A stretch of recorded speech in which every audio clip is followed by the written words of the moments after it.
So we have a quorum now, and we can get started. Tom, can you do a roll call, please?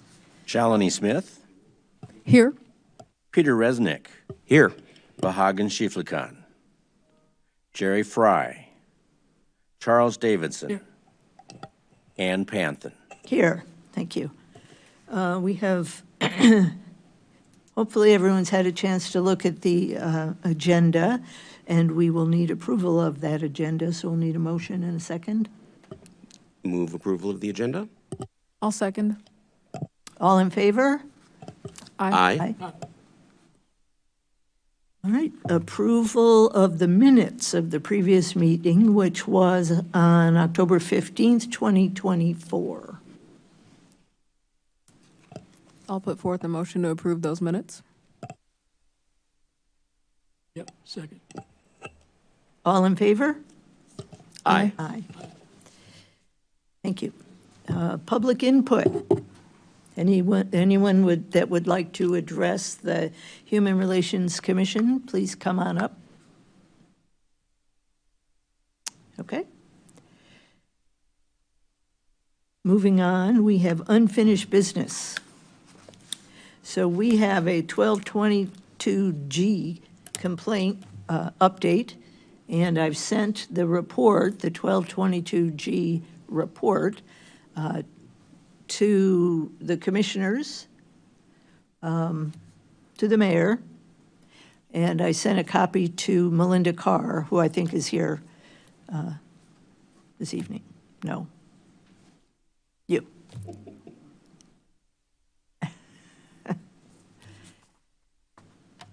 So I will just go through my report. I won't read it to everyone word for word, but sorry, let me pull this up real quick.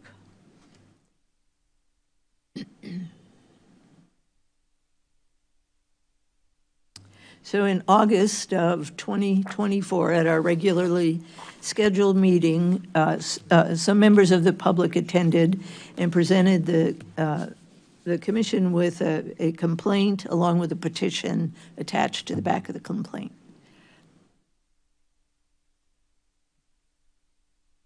And I took on that investigation myself, and I spent from that point until this point, which is, I think, exactly 90 days, talking to people who have been involved in the Hope Village project, reading all the available news stories that were printed over the years. The first story, I think, was in late 2022, and so I read all of those reports. I spoke to Carol Mitten, the administrator of the city of Urbana. I spoke to Claudia Lenhoff, the executive director of Champaign County Healthcare Consumers.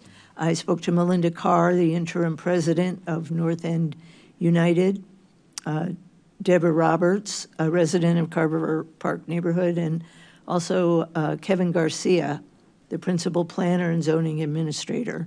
And in his role, he convened public meetings on this topic.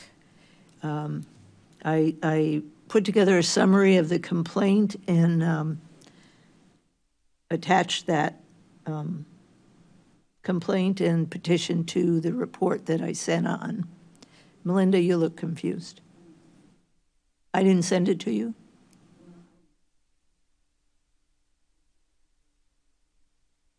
Okay, all right. I sent it to your email.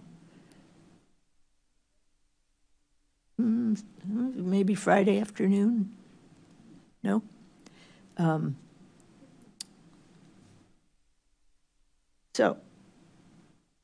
In looking through all of the information that I had and speaking to the residents and all of the other people that I mentioned,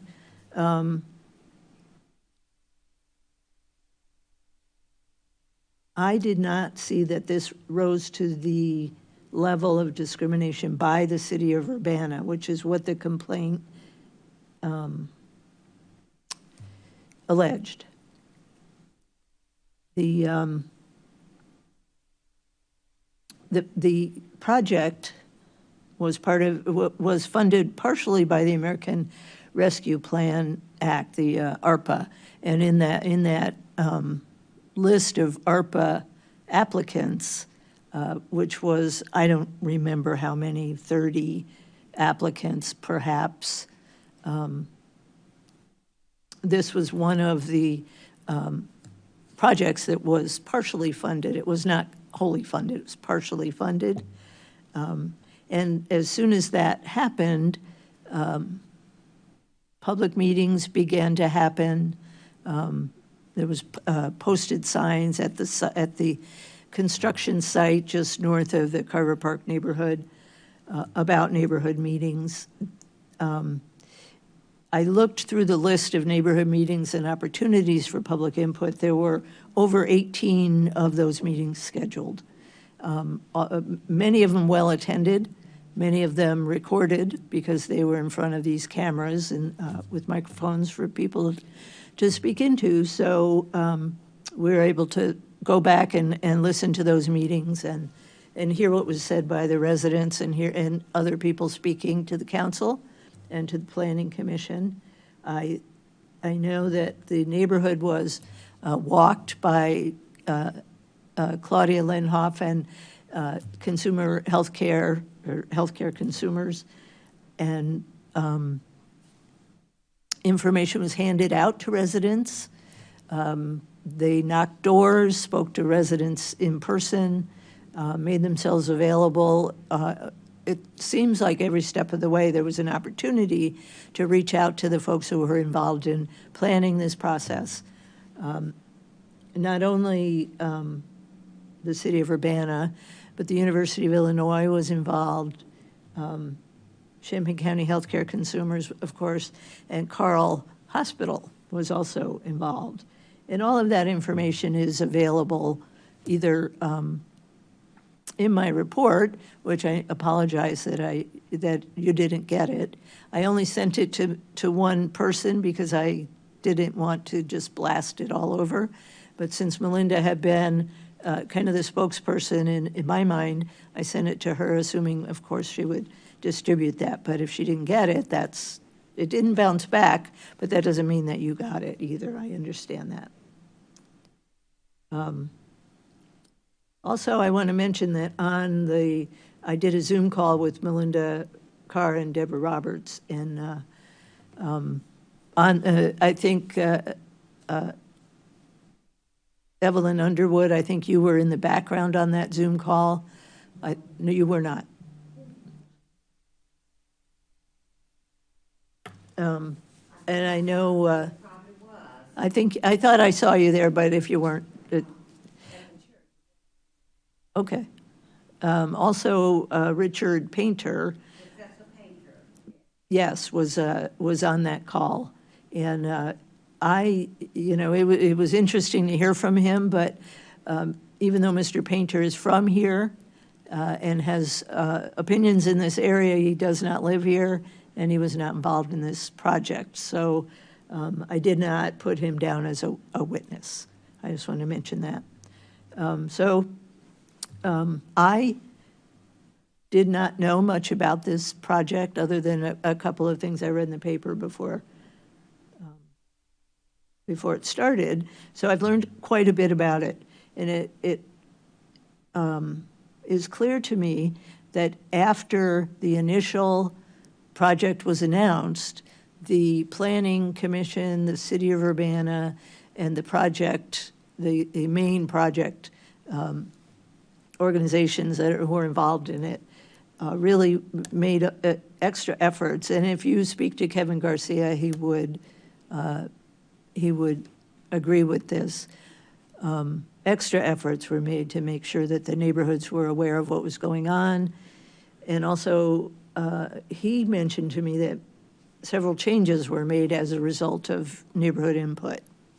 And I will send this back to all of the emails that I have so that you all can see it. We'll also be talking about this at the November 25th city council meeting. We'll present this to the mayor and the city council. Kevin Garcia told me that the requirements for this kind of development require a couple of public meetings, and it was his opinion that the meeting schedule was way above and beyond things that he had seen before in his position here at the city of Urbana. And he also told me that had that property been sold to a developer like Green Street Realty that was just going to put up apartments, they would not have had to check in with the neighborhood at all. I mean, they might have done it, but they did not have to. So he felt like the opportunity for the community to provide input was adequate and above adequate, if that's even a term. So it is my finding, and I have gathered as many facts as I think are out there.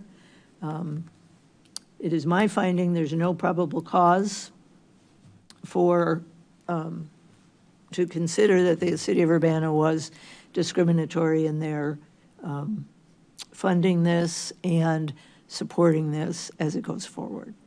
A no probable cause finding means there's insufficient evidence to support the claim. So that is my report, and I apologize that you did not get it ahead of time. I sent it, and I will send it again.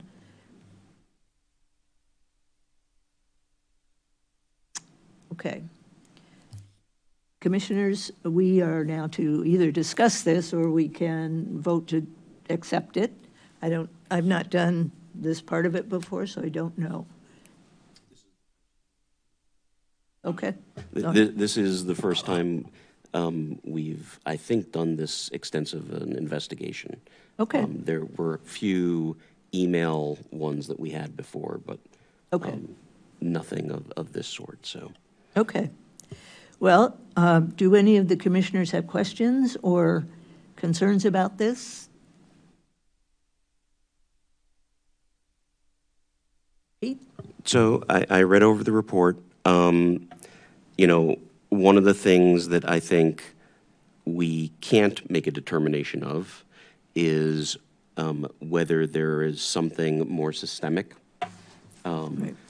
particular neighborhoods that get treated differently over long periods of time for all sorts of structural reasons. But unfortunately, the way the ordinance is written, it is very much about individual acts. And, you know, the kinds of reviews we've done in the past for cases have been about whether a respondent has, you know, committed an individual act of discrimination or a series of acts of discrimination. So I don't know that you could have found significantly differently. I'd certainly be willing to accept the report and have you present this to City Council. Okay. I'll let others make comments before, you know, I make a motion. Any other comments on the report or questions? Yep. I haven't read it, so I won't comment. You weren't able to see it? Okay. All right.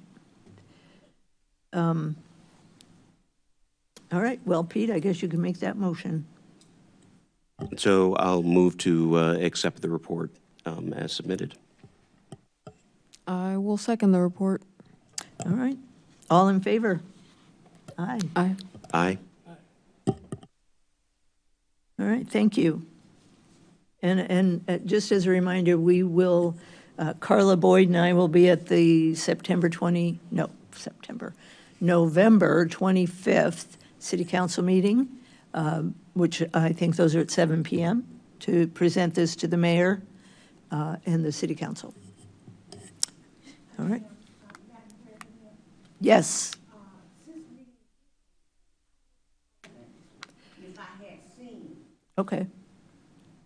So since she didn't get it, I don't know. Yeah. She couldn't share it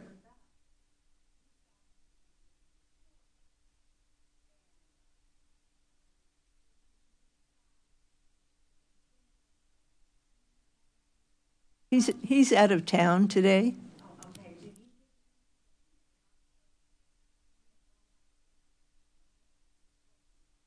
Okay.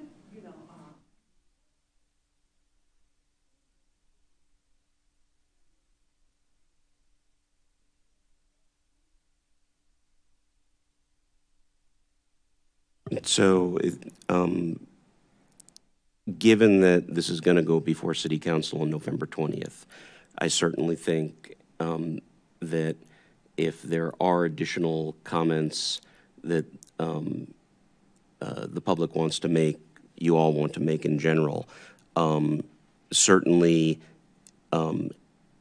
there's a couple of levels here, but I think submitting them beforehand directly to the City Council is probably a good idea. Going to the City Council meeting on the 20th is probably a good idea. I don't know, perhaps we should come up with some method where, Tom would send out the report to, the individuals specifically, and we should probably include that in our procedures somehow. Okay.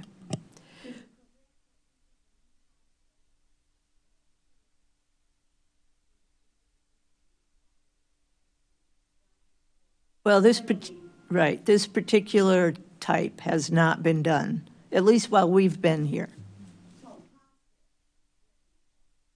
Right. So y'all don't have like this and then We do have a process, after the meeting, I'll show you the specifics. The thing with this particular one, before we'd had simple written submissions, we did reviews, we submitted them, and we've gone through a simple process, but not one with a full investigation. But we've certainly used the process exactly this way at least 3 or 4 times before.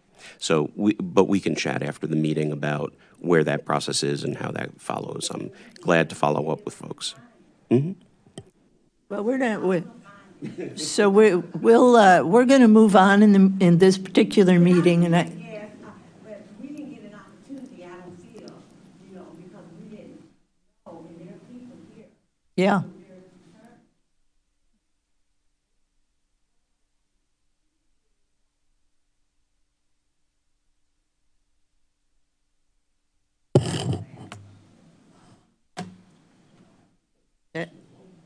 Yes, so we are going to move along. Just to clarify, that the date is November 25th for the city council meeting, Monday, November 25th.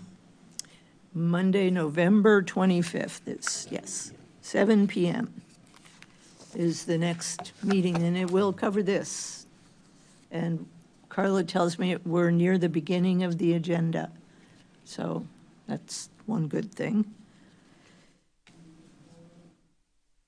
So we are going to move along to the 2020, scheduling the 2025 monthly meetings, which we got a list in our packet of those dates. And Tom, I think Vahagan was the one we were hoping to hear from.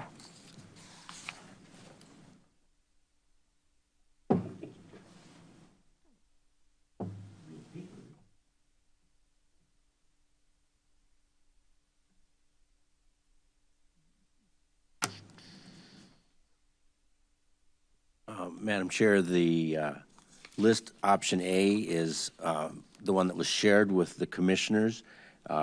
We asked for any comments. We did not hear from any of the commissioners, including Vahagan Shiflekhan. So at this point, you might want to just go forward with this option, and any changes could be by motion. Yes. And we don't have to approve these, do we? You do want to accept the page as a whole, or any changes Okay. so that you can go on record as this is your schedule Okay. a year in advance. Okay. Yes. All right, so I'll make a motion to approve these dates for 2025. A second would be, I'll second. All right, all in favor? Aye. Aye. All right. Then we have it all mapped out, Tom. Ready to go. All right, we're going to move on to consideration of EEO workforce statistics. This month, we do not have any of the automatic approval ones. And it looks like we have, I think, 7. Yep, 7. So maybe we'll do go ahead. Okay, so the recommendations for EEO certification or recertifications are as follows. Ken's Oil Service, we're recommending 2 years. Co-Equipment Incorporated, 2 years. Tritech Software Systems, 2 years. Ideal Environmental Engineering Incorporated, 1 year. JT Tree and Crane, 2 years. Center for Public Safety Management LLC, 1 year. And 72 Hour LLC for 2 years.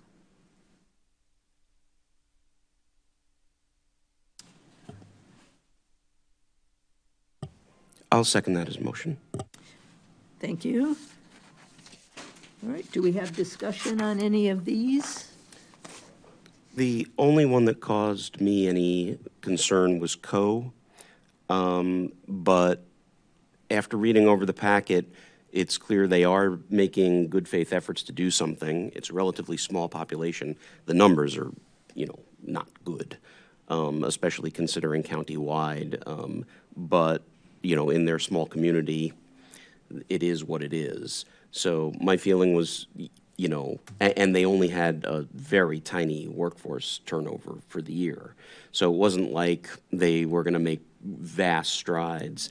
Given the size, given the numbers they're dealing with, I figure 2 years is perfectly reasonable. But it was not good, obviously. And where are they located? Oh, Rochester. In Rochester, Illinois, so in Sangamon County, like out in Sangamon County. Out. Okay, Yeah. yeah. Okay. Are there any other comments on, no? Charles, you weren't able to open this either? Okay. But I think Tom is going to help work on that. We have been working on it, and we found out today that Charles still had not had a connection to the email that we thought he'd had along the way, so. Okay. All right. All right, well, there's no more discussion. All in favor of accepting the workforce packets as Shalini outlined them? Aye. Aye. Aye. All right, thank you. Officers' report. I have Carla's officers' report because she is not with us tonight. So, Carla had a formal complaint. There is one active complaint about whether a property owner denied a prospective tenant housing based on a criminal record.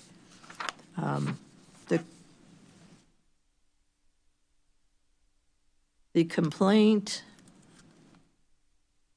sent to the city attorney. Okay. Oh, no, this is a different one.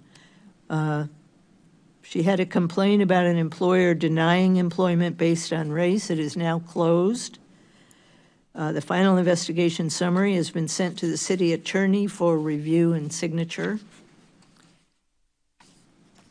She received an inquiry about the monopolization of student housing providers, and this was from a news reporter. The complainant has not returned, so has not gotten back in touch with Carla. Carla attended the Midwest Leadership Institute seminar, and it's called Leadership in Practice, Exploring the Culture of Cruelty in Our Modern Society. That was on October 30th. She had a homework assignment from that, She was to read an article by David Brooks titled How America Got Mean, and discussion about the article during the seminar focused on leadership. And then due to a couple of unfortunate family emergencies, she was unable to attend the Black Mental Health and Wellness event nor the U of I Celebration of Diversity breakfast. She also, Carla also provided technical assistance to me as I put that report together. And she will be attending the Race Forwards Facing Race Conference 20th, 21st, and 22nd, which is right now, and that's where she is. So that is what Carla has submitted for her report. Tom, do you know of the two formal complaints?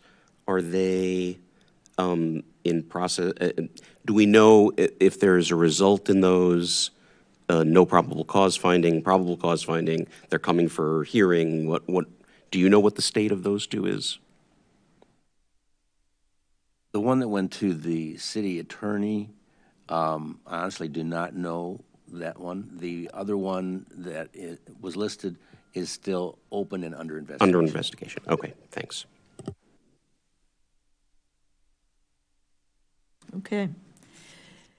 Announcements. This commission has 3 openings. And our next scheduled meeting is Tuesday, December 17th, 2024, at 5:30 p.m. Are there any other comments from the commissioners? Okay. This meeting is adjourned.